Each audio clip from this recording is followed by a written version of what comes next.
Let's now go to our press review, and we begin with the Standard newspaper. The headline today: MPs want Ruto aides probed over jet hire. Remember that jet. And team sidesteps Uhuru and Ruto and recommends that the Ethics and Anti-Corruption Commission investigates 5 of DP's aides further on hiring of shuttle aircraft. Yes, that story continues on page 2. Read on the officials that have been recommended for the EACC probe. That's Marianne Keitany, Abdul Mosera, Evans Sechio, and Simon Okoth. The committee found that Marianne Keitany never instituted any investigations into the conduct of the staff when the matter was raised in public. Right, and you have there the PSC in reference to Marianne Keitany. They say the committee found that she never instituted, as Jameson has said, investigations into the conduct of the staff. But also a sad story that's on the headline page of the Standard. It is that tears as grandparents and their grandchildren killed in crash and were buried yesterday in Kangundo. And you have there the coffins bearing the remains of 5 family members killed in that ghastly road accident in Tower Machakos Road on April the 5th. And that there is the funeral service. Okay, on page 2, Kenyans pour praise on First Lady for championing noble cause at Marathon. Kenyans praised First Lady Margaret Kenyatta for her participation in the London Marathon to raise funds to improve access to maternal health care in the country's 47 counties. Mrs. Zahara Moi was among other proud Kenyans who congratulated Ms. Kenyatta, who finished the grueling 42 kilometers London Marathon course on Sunday. Page 4 in the Standard today, we have clerics that are lauding state for security operation. There's been that which has been going on in Eastleigh, and we've also seen another in Mombasa. So leaders drawn from different churches say SUP should also target armed robbers, and talking about poachers as well, among other criminals. And they say that the mainstream churches have expressed that concern about the rising insecurity, but commend the government for ongoing crackdown on illegal aliens and criminals. All right, traffic rules here to stay, says Kamau. The Cabinet Secretary for the Transport and Infrastructure Engineer, Michael Kamau, has declared that the new traffic rules will continue to be enforced. He said the regulation have helped reduce the number of fatalities caused by road accidents. Kamau, who was releasing the first quarter road accident analysis yesterday, said there is a significant reduction in the number of deaths on the road. And on page 6 is the key witness in terror suspect trial who's been killed, and the late Mwakuyumba was shot dead by unknown gunmen, and this was in his house. He was to testify against his son-in-law.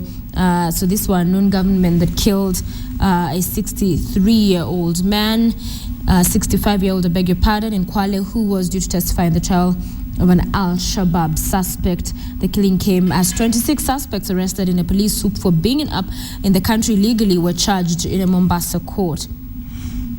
All right, on page 7, fresh row erupts in Code over posts. Suna East MP accuses coalition's affiliate parties of using the tyranny of minority to ODM's disadvantage. Now, the friction within the Coalition for Reforms and Democracy, ignited by the upcoming by-election, has now taken a new twist. Yesterday, an ODM MP demanded that Code pre-election pact be negotiated once again so that the Orange Party can assume a leadership post in either the National Assembly or the Senate. And states to register all citizens in digital database is on page 8. That story which we led with earlier today, and we're just getting some of the details there earlier from Catherine. So the Deputy President says this will help deal with insecurity headache. It will have all those details, one's details in a card, and that will be digital as well. So the government consulted IEBC because it has the technical expertise on registration matters. It had used to register biometric voter listing in the run-up to the 2013 general election. So we'll be following this story for you in coming days and months to see how it in fact develops.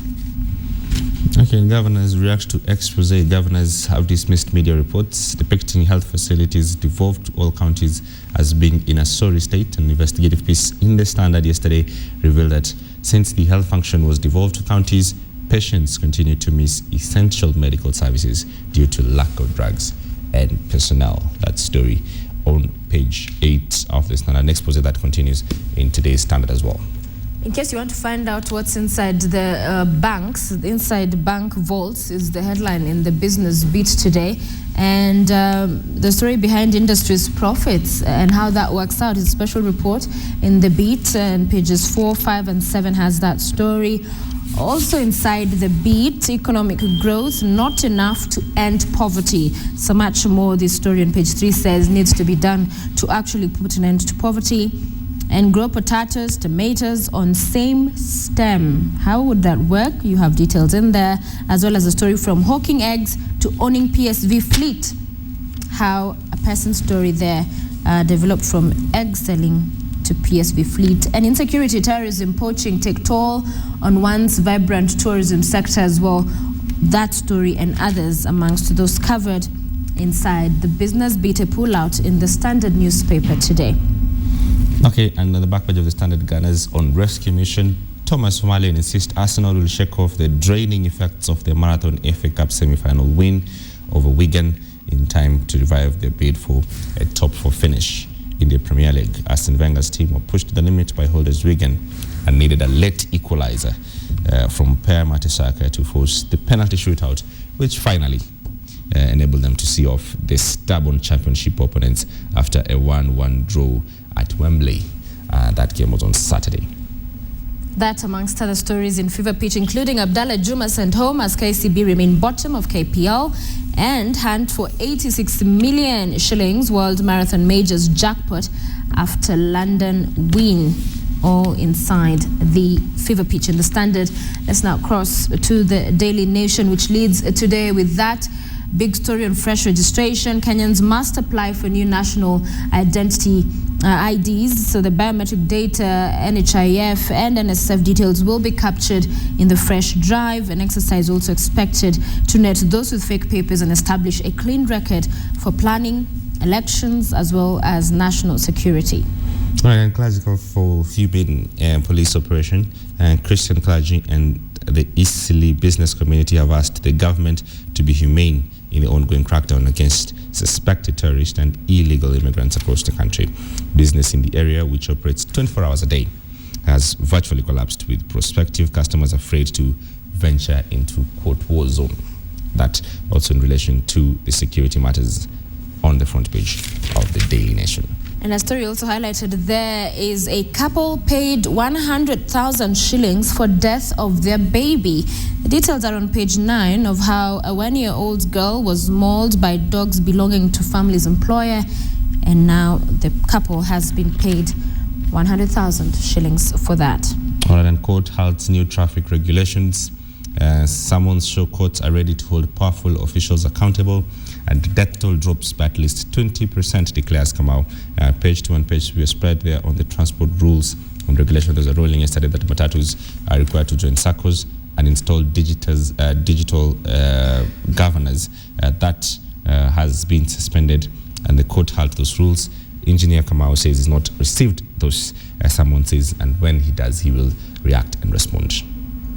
Yes, and moving on page 4, that story on fresh registration continues, but also Eastleigh traders are counting huge losses following that crackdown that has been going on there for days. And you have here a resident from Eastleigh quoted as having said, Mr. Omar Aiden, I only had 2,700 shillings, which I surrendered to him. That's a police officer. He took it and gave me back my ID and let me go. And this is just one of the allegations that have come through, that in fact some officers conducting that swoop wanted money in order to allow some of these people to go free, and other details and stories from residents from Eastleigh on page 4 in the Daily Nation. All right, page 5. Lest you forget, heavy toll of terrorism. That's a timeline there of details of the terror attacks, the death and the injured from the Maura's bar in Fangano, that is back in 2011, up to the Eastleigh shopping and the Nairobi's in 31st of last month, where 6 people were killed.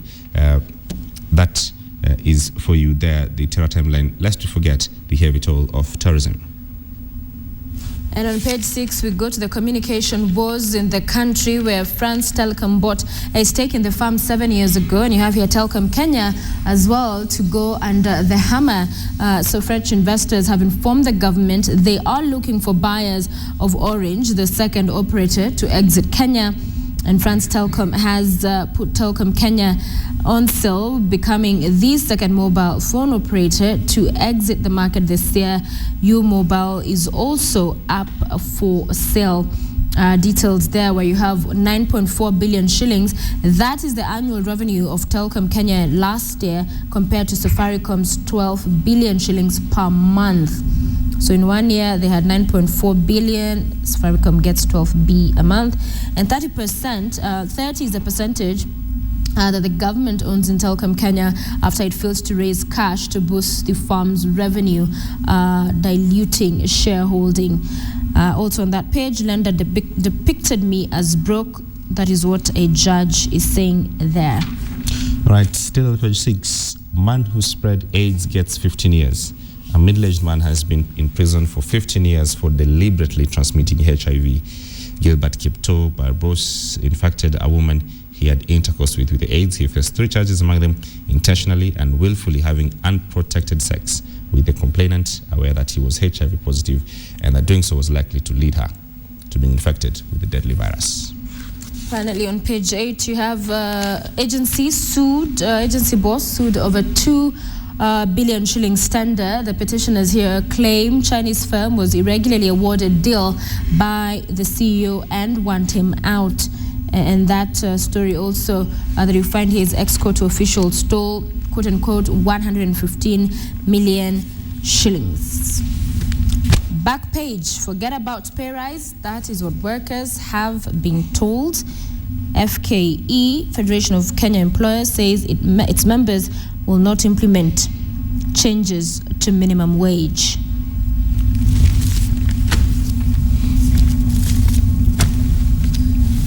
Then there's the Star newspaper, and today Raila will run in 2017. That is what his older brother Oburu is saying. Cracks in ODM, or rather in CORD, of a Nyando by-election. And Oburu is accusing Wetangula, who's the core principal in CORD, that he has already announced that he intends to seek the CORD presidential ticket in 2017, while Wiper MPs have asked Raila to support their leader Kalonzo Musyoka. So you have Oburu here quoted as saying he will run again in 2017. Raila, who of course unsuccessfully contested the presidency in 2007 and 2013, both occasions there were allegations of vote rigging. TNA officials accused of blackmail. TNA Secretary General Onyango Olo yesterday accused a fellow official of blackmail of allegations that party funds had been misappropriated. Olo told the Star that an advisory board member approached him 2 weeks ago with a request to get 5 million. He denied that one official paid himself 600,000 per month for a year upfront. And since the alcohol law came into play, the government, of course, has been finding those found culpable. On page 2, the report here indicates that drunk drivers have so far paid out 14 million shillings. That's how much the government has so far collected since that process began. Speaking at his office in Nairobi yesterday, the Transport CS, Michael Kamau, said the enforcement of the new laws has been successful in reducing the number of accidents caused by drunk driving, particularly in Nairobi. And he said 1,024 drivers have been arrested and over 14 million shillings collected as fines as the new measures continue to bring discipline and order on the roads. All right, and Christian leaders back states. There are swoops. Mainstream churches yesterday supported the police crackdown to stop terrorist attack. Addressing the media at the All Saints Cathedral, Cardinal John Jue at the Catholic Church said they cannot stand aside when many people are killed.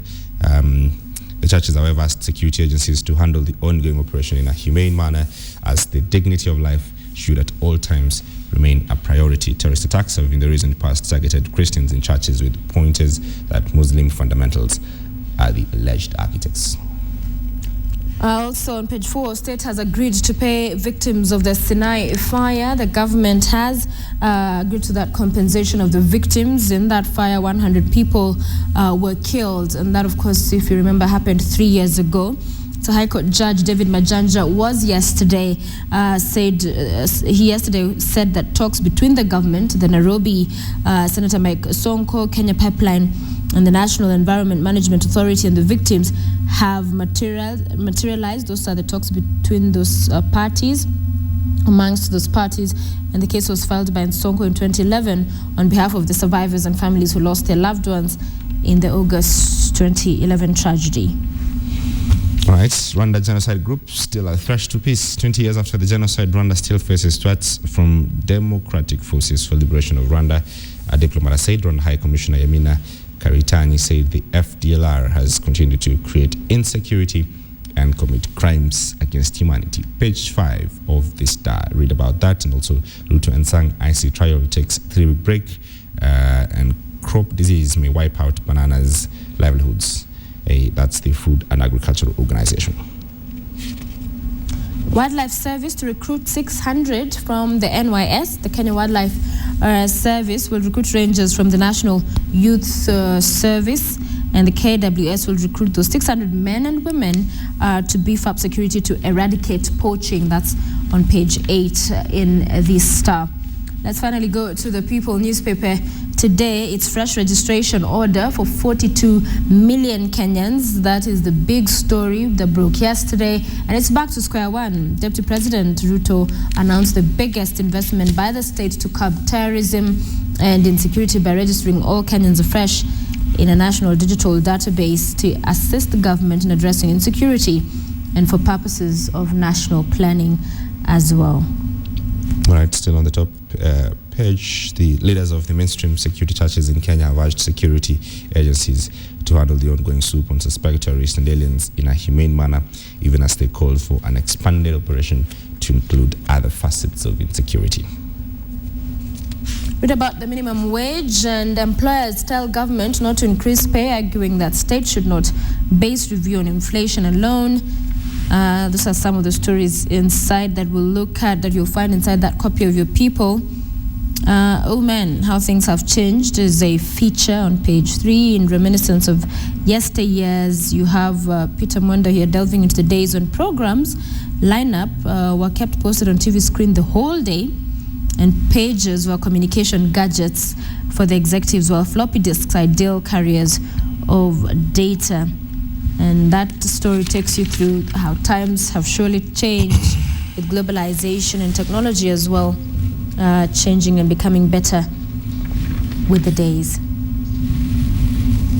All right, and on page 5, some Migori County Assembly members have warned Homa Bay Senator Otieno Kajwang against what they termed as misrepresenting the ODM party, led by Assembly Majority Leader Johnston Owiro, who is also the Central Sakwa Ward representative. The MCAs warned Kajwang against branding political leaders who are working with the government as moles. We'll have the Homa Bay Senator himself in studio with us in the next few minutes, and this is part of the things that we'll be discussing, the matters in ODM, and on his part, what he says about the politics and the ongoings in the Orange Party. Yes, and of course, sports stories as well. Plotting hammers downfall is on page 52 in the People newspaper. And you have God also there, close gap on Tusker after Brewers' unbeaten run is broken, amongst other stories.